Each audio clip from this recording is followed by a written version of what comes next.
Assalamualaikum dan salam keluarga Malaysia. Berita Parlimen edisi Khamis 28 Julai 2022 bersama saya Miza Yusni Muhammad.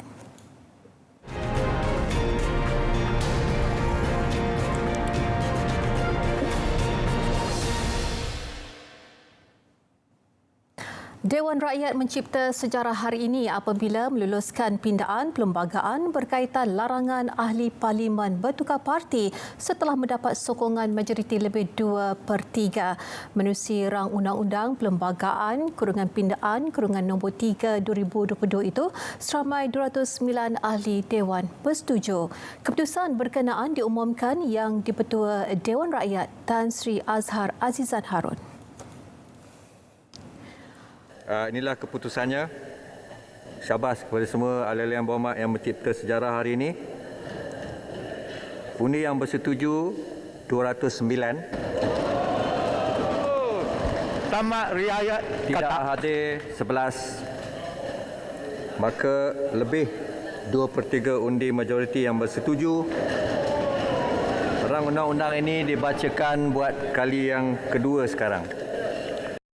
RUU berkenaan dibentangkan bacaan kali kedua semalam oleh Perdana Menteri dan disusuli sesi perbahasan yang berlangsung sehingga hari ini. Seramai 54 ahli parlimen telah mengambil bahagian pada sesi perbahasan itu. Pindaan mengandungi 4 perenggan dan 6 fasal dengan 4 daripadanya adalah fasal baharu, antaranya menyebut seseorang ahli Dewan Rakyat akan hilang kerusi dimenanginya jika bertukar parti. Baik, ketika menggulungkan RUU larangan tukar parti itu, Menteri di Jabatan Perdana Menteri, Parlimen dan Undang-Undang, Datuk Seri Dr. Wan Junaidi Tuanku Jaafar berkata, Jawatankuasa Pilihan Khas Parlimen telah bersetuju dan mensyorkan ahli Dewan Rakyat yang keluar dari parti politik dalam gabungan dan menyertai parti lain dalam gabungan yang sama, maka beliau perlu mengosongkan kerusi. Ini kerana keanggotaan seorang ahli Dewan Rakyat merujuk kepada keanggotaan dalam sebuah parti politik dan tidak kira sama ada parti politik itu merupakan anggota sesebuah parti gabungan atau tidak. Selain itu, keanggotaan seorang ahli Dewan Rakyat juga merujuk kepada seorang ahli Dewan Rakyat bukan anggota mana-mana parti. Tambah beliau lagi, ahli Dewan Rakyat merupakan direct member coalition party yang berdaftar di bawah Undang-Undang Persekutuan. Justru ia dianggap bertukar parti sekiranya keluar daripada gabungan tersebut. Sementara itu, pada sidang media, Datuk Seri Dr. Wan Junaidi berkata RUU itu akan dibentangkan di Dewan Negara pada 9 Ogos ini. Pada masa yang sama, pihaknya menjangkakan ia boleh berkuatkuasa pada minggu pertama September depan. Tapi walau bagaimanapun, mengikut kita punya timeline, tadi ada dibangkit oleh juga siapa yang mengatakan pada 1 September. Bukan, sebenarnya the first week of September. Kita berharapan rang undang-undang ini akan menjadi rang undang-undang. Menurutnya, rang undang-undang ini memberikan kebebasan kepada negeri-negeri sama ada mahu menerima guna rang undang-undang tersebut atau tidak. Sekarang kita dah ada 4 kalau tak salah saya. Sabah, Penang, Kelantan, Sarawak. Jadi tinggallah lagi beberapa negeri saja, 9 negeri lagi mungkin akan ikut sama.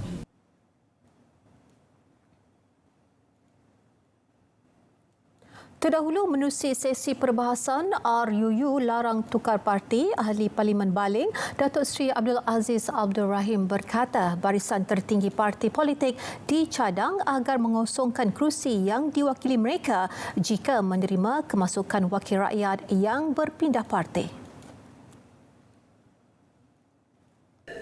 Saya pohon supaya presidennya, timbalan presidennya, naib-naib presidennya ataupun peringkat tertinggi yang membuat keputusan untuk menerima seseorang itu juga harus kosongkan kerusinya. Tak kisahlah dia ahli parlimen ataupun daripada DUN. Saya juga turut mencadangkan supaya dimasukkan juga dalam klausa di dalam Perlembagaan Persekutuan yang membolehkan pendaftaran parti politik ini sama ada dibatalkan pendaftarannya oleh pihak pendaftar pertubuhan ROS atau ambil tindakan. Wakil Hulu Rajang Datuk Wilson Ugak Kumbung pula mencadangkan agar satu kadar bayaran denda dimasukkan dalam RUU larang tukar parti bagi mereka yang melanggarnya. Langkah berkenaan juga dapat mengekalkan ahli parlimen agar tidak boleh dijadikan sebagai barang dagangan oleh parti politik tertentu. Sejenak kita imbas kembali sejumlah ahli parlimen melompat parti selepas pilihan raya umum ke-14 PRU ke-14 merupakan satu sejarah hitam dalam sistem politik tanah air kita. Ia memberikan isyarat jelas bahawa amalan demokrasi negara kita tidak sihat dan sangat membimbangkan, Dato' Yang Pertua. Setelah 65 tahun kita mencapai kemerdekaan. Ini merupakan satu rekod luar biasa di mana ramai ahli parlimen lompat parti selepas pasca PRU ke-14. Ini bukannya satu rekod pencapaian yang boleh dibanggakan, namun sangat menyedihkan kerana kepercayaan rakyat telah dinodai segelintir ahli politik. Datuk Wilson percaya dengan cadangan mengenakan denda itu, para pengundi juga bersetuju sekiranya ia dilaksanakan sebagai pengajaran kepada mereka. Untuk itu, beliau mahu perkara itu diperhalusi.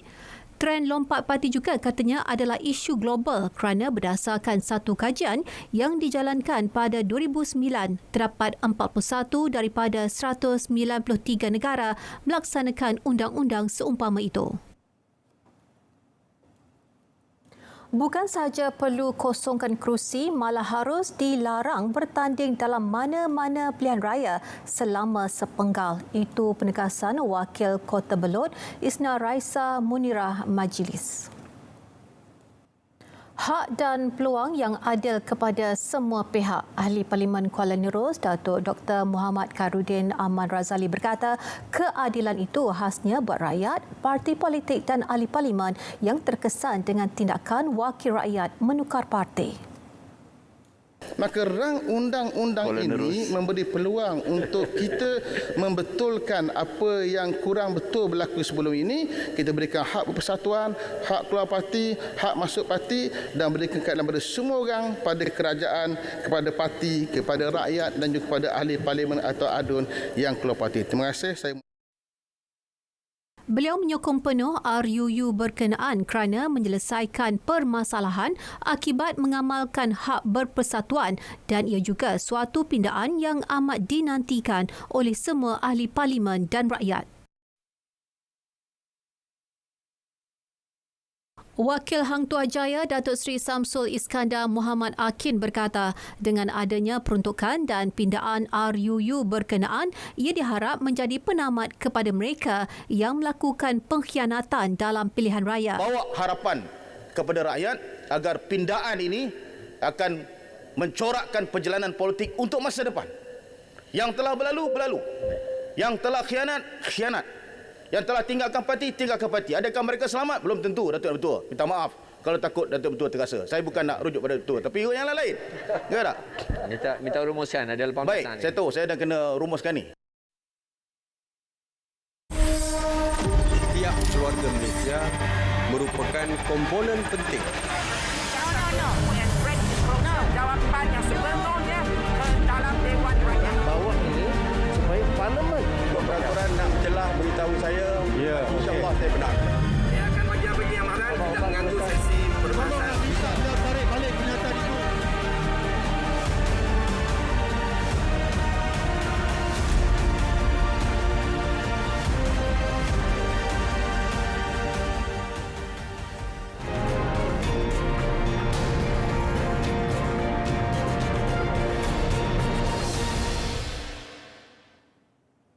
Pelbagai langkah telah diambil oleh Kementerian Perdagangan Dalam Negeri dan Hal Ehwal Pengguna bagi menangani masalah kekurangan bekalan ayam dan telur di pasaran dan ini termasuk menjalankan pemantauan ke atas 20 syarikat pengeluar ayam pedaging utama bagi mengesan risiko gangguan bekalan ayam pedaging.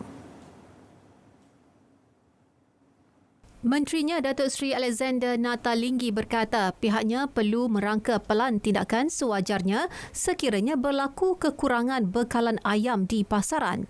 Sebagai kementerian yang bertanggungjawab untuk memastikan bekalan ayam dan telur kembali stabil, Kementerian Perdagangan Dalam Negeri dan Hal Orang Pengguna akan terus mengadakan sesi libat urus bersama pemain industri dan agensi-agensi kerajaan yang terlibat bagi mengenal pasti punca dan untuk mencari kaedah penyelesaian yang adil dan kondusif bagi memastikan isu kekurangan bekalan ayam ataupun telur ayam ketika ini dapat diatasi segera. Beliau menjawab pertanyaan Wakil Pasir Gudang Tuan Hassan Abdul Karim. Rang Undang-Undang Syarikat Kurungan Pindaan 2022 sedang dilaksanakan oleh Kementerian Perdagangan Dalam Negeri dan Hal Ehwal Pengguna melalui Suruhanjaya Syarikat Malaysia SSM dan ia bertujuan meringankan beban kewangan syarikat yang terkesan akibat pandemik COVID-19 dengan memanfaatkan mekanisme penyelamat korporat. SSM juga sedang melaksanakan pindaan RUU Perkongsian Liability Terhad Kurungan Pindaan 2022 Kurungan RUU PLT. Perniagaan tersebut hakikatnya masih berdaya maju. Dengan adanya peruntukan ini, mana-mana entiti PLT yang menghadapi masalah kewangan tetapi masih berkemampuan serta berdaya saing boleh memanfaatkan mekanisme penyelamat korporat dengan memasuki plan rehabilitasi dengan pemiutang mereka. Beliau menjawab pertanyaan Wakil Betong Datuk Robert Lawson Chua. Kerana banyak syarikat yang Isu keciciran pendidikan dalam kalangan orang asli akan terus menjadi keutamaan Jabatan Kemajuan Orang Asli JAKWA. Menurut Menteri Pembangunan Luar Bandar Datuk Seri Mahathir Khalid, pegawai pendidikan mengambil tindakan bertemu pelajar terlibat yang dikenal pasti melalui data yang dikumpul.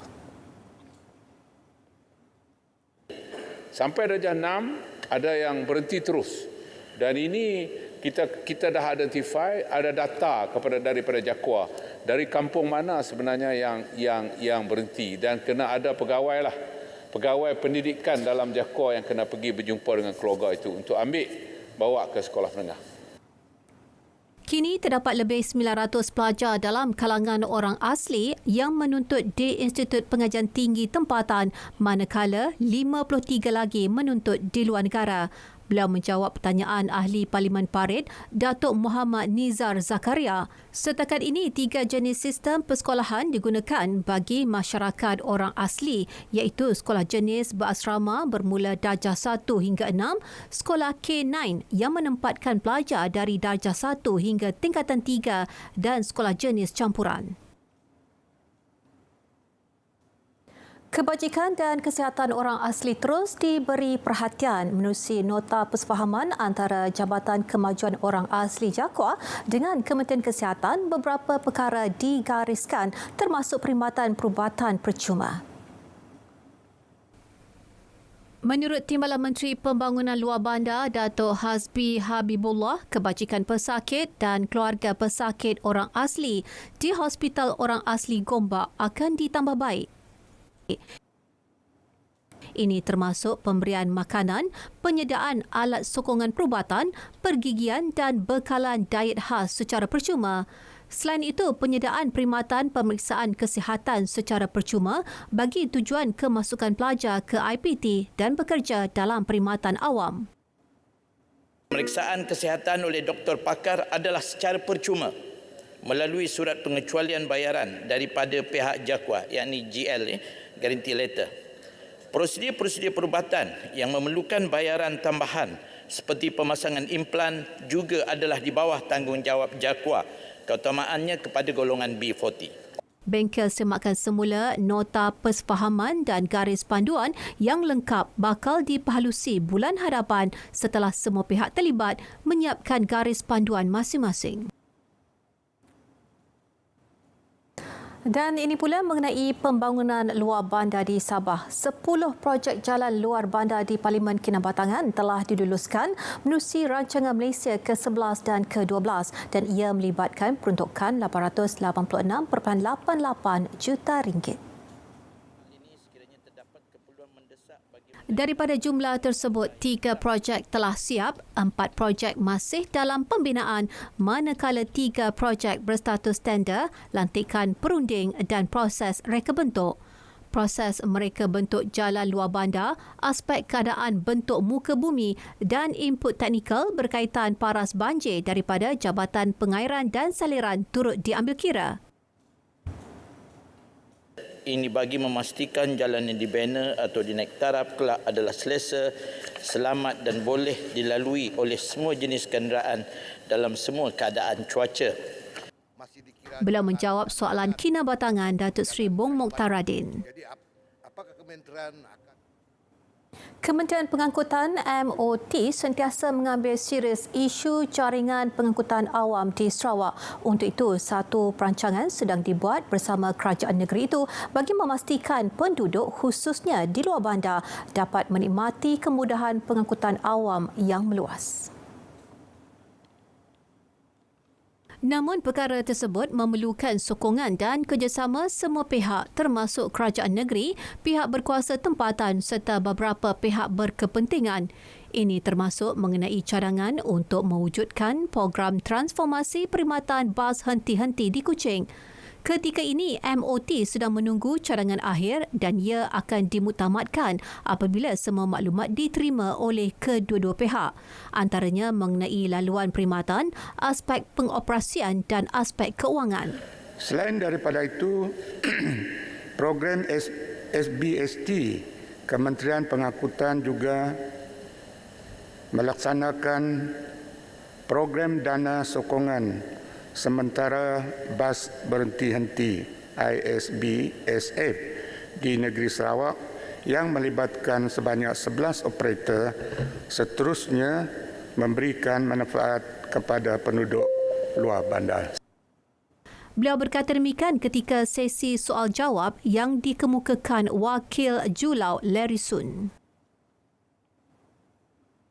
Kerajaan bersetuju untuk meneruskan kempen pemilikan rumah HOC bagi pembelian rumah pertama bernilai RM500,000 dan ke bawah sehingga 31 Disember 2025. Dana sehingga kini 117,538 unit rumah dijual menerusi kempen berkenaan dan ia melibatkan nilai jualan RM92.5 bilion dan diskaun RM15.8 bilion. HOC dilancarkan dalam tahun 2019 dan tamat pada 31 Disember 2021. Untuk makluman dimohon juga, kerajaan telah bersetuju untuk meneruskan kempen pemilikan rumah dengan memperkenalkan Home Ownership Program HOP yang telah dilancarkan oleh Yang Amat Perdana Menteri pada 15 Julai 2022 yang lalu yang merupakan pendekatan yang lebih komprehensif bagi melihat ekosistem keseluruhan perumahan menerusi 4 komponen utama iaitu penyediaan perumahan, pembiayaan, program dan polisi. Datuk Seri Dr. Ismail menjawab pertanyaan Ahli Parlimen Iskandar Puteri, Lim Kit Siang. Polis Diraja Malaysia terus bekerjasama dengan Polis Antarabangsa Interpol dan ia bagi menumpaskan kes jenayah komersial terutama membabitkan penipuan dalam talian. Pada Jun 2019, PDRM bekerjasama dengan Agensi Polis Kebangsaan Korea selain pihak berkuasa Singapura dan Hong Kong.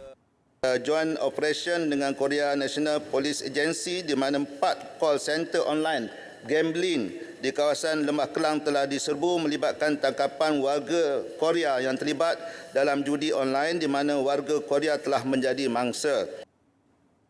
Beliau menjawab soalan tambahan Wakil Beaufort Datuk Seri Azizah Muhammad Dun.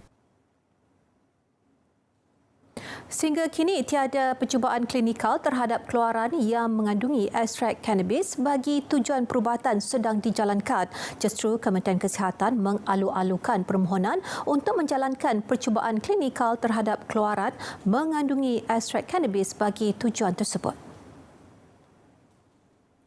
Timbalan Menteri Kesihatan Dato' Dr. Nur Azmi Ghazali berkata sekiranya terdapat pihak yang mempunyai bukti saintifik yang mencukupi, pihak berkenaan boleh mengemukakan permohonan pendaftaran keluaran kepada pihak berkuasa kawalan dadah untuk dipasarkan.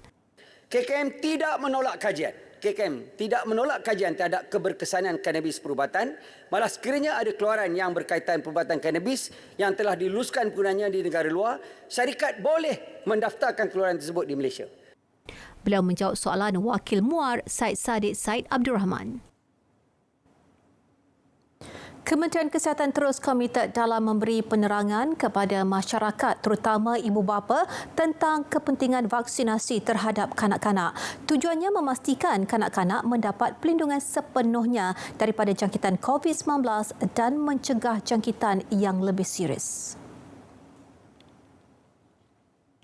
Untuk itu, beberapa langkah sedang dipergiat bagi memberi kesedaran tentang pemberian vaksin kepada golongan tersebut, antaranya melalui hebahan di media cetak dan elektronik.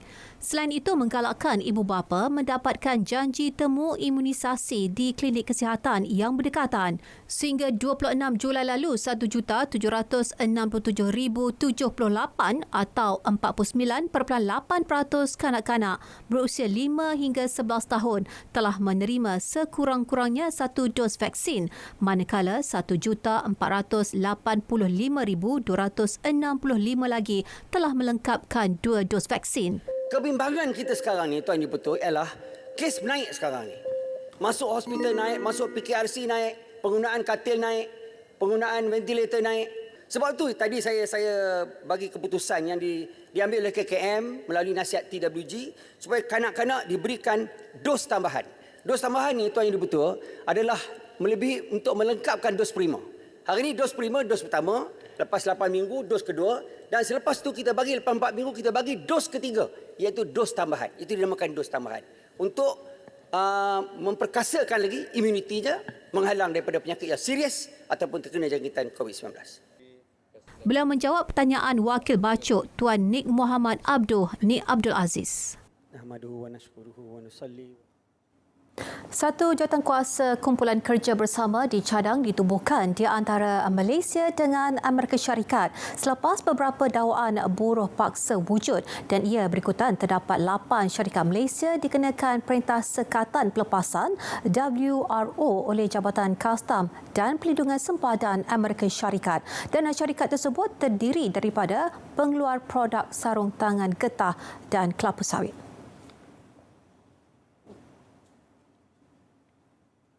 Bagi memastikan isu buruh paksa dapat ditangani secara teratur, Menteri Sumber Manusia telah mengadakan lawatan ke Washington, Amerika Syarikat pada 8 hingga 13 Mei 2022. Dalam lawatan itu, beliau telah bertemu dengan pihak-pihak berkepentingan seperti Jabatan Buruh Amerika Syarikat, Jabatan Negara Amerika Syarikat dan USCBP.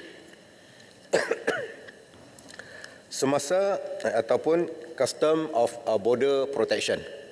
Dengan izin, semasa pertemuan ini, Menteri Sumber Manusia telah mencadangkan supaya satu jawatankuasa kumpulan kerja bersama dapat ditubuhkan bagi memastikan adanya hubungan baik di antara kedua-dua negara. Cadangan ini disambut baik dan dipersetujui oleh United States of America Custom of Border Protection.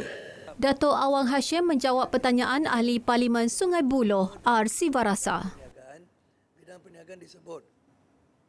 Penyertaan negara dalam rangka kerja ekonomi Indo-Pasifik IPEF mampu mengurangkan kesan Perintah Pelepasan Penahanan WRO yang dikenakan Amerika Syarikat terhadap produk negara. Menerusi IPEF, Malaysia boleh menjalinkan kerjasama dan mengadakan perbincangan dengan negara itu supaya mengurangkan kesan WRO.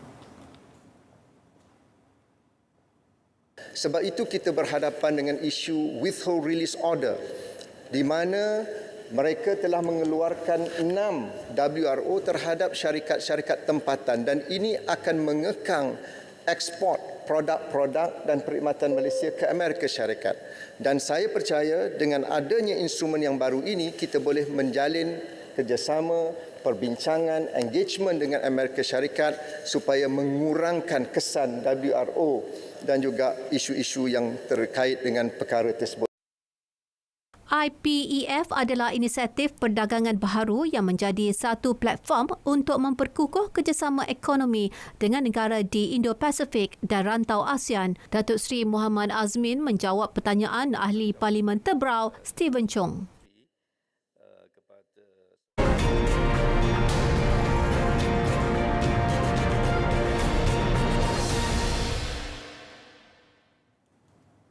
Jawatan Kuasa Pilihan Khas Kesihatan, Sains dan Inovasi Parlimen mengesyorkan supaya penguatkuasaan larangan merokok kepada individu yang lahir pada 2007 dan ke atas atau generasi penamat GEG ditangguhkan selama 3 tahun.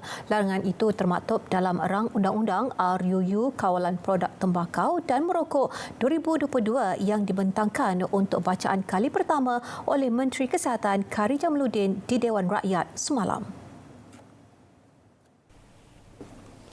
Jawatan kuasa itu turut mencadangkan supaya individu yang melakukan kesalahan seperti digariskan dalam RUU itu, khususnya remaja berusia di bawah 18 tahun, tidak dikenakan hukuman penjara. Dan fokus utama nombor 1 adalah untuk menganalisis dan melihat compliance terhadap keberkesanan akta ini dalam menangani isu rokok dan juga bagaimana ia berkesan untuk menurunkan insiden atau prevalence rokok dalam komuniti kita. Jawatankuasa tersebut juga menggesa kerajaan untuk mengukuhkan penguatkuasaan terhadap penjualan rokok yang tidak sah jika mahu melihat kejayaan pelaksanaan GEG. Turut dicadangkan kaedah pengurangan kemudaratan sebagai alternatif untuk berhenti merokok. Dr. Kelvin menjelaskan dalam sidang media di Parlimen. Baik, berita Parlimen 28 Julai 2022 berakhir di sini. Dengan itu, Assalamualaikum dan salam keluarga Malaysia.